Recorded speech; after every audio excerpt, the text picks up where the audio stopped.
গ্রহের প্রসন্নতা বা গ্রহ বৈগুণ্য হেতুই মানুষের বল, বুদ্ধি, সৌন্দর্য, ঐশ্বর্য, জ্ঞান, ধর্ম ও সুখ দুঃখের তারতম্য ঘটে।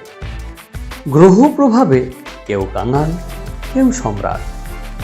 জন্মান্তরে ও ইহজীবনের কর্মফলেই গ্রহগণ শুভ বা ক্রূর ভাবাপন্ন হন।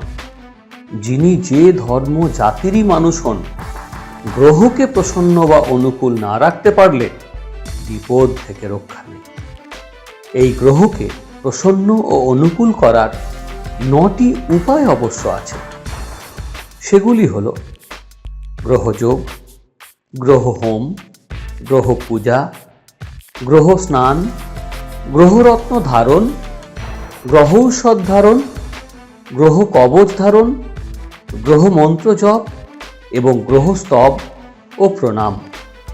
আর এই স্তব ও প্রণামে গ্রহ দেবতারা সবচেয়ে প্রসন্ন হন ও সুদৃষ্টি দেন।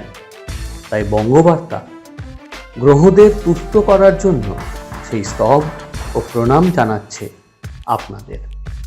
জানিয়ে রাখি, গ্রহগণের মধ্যে মঙ্গল, শনি এবং রাহু ও কেতু স্বভাবতই ক্রূর প্রকৃতির।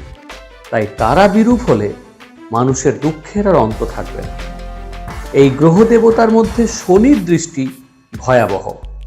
তারই দৃষ্টিতে দেবাগ্র পূজ্য গণপতির মুন্ড ছিন্ন হয়ে গজানন হয়েছিল। ফলে মানুষ তো দূরস্ত, স্বয়ং দেবতারাও এই গ্রহের কোপ দৃষ্টি হতে রক্ষা পান না।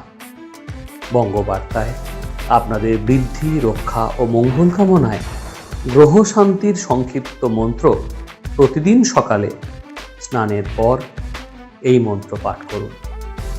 আপনাদের শ্রীবৃদ্ধি কামনা করে বঙ্গবার্তা।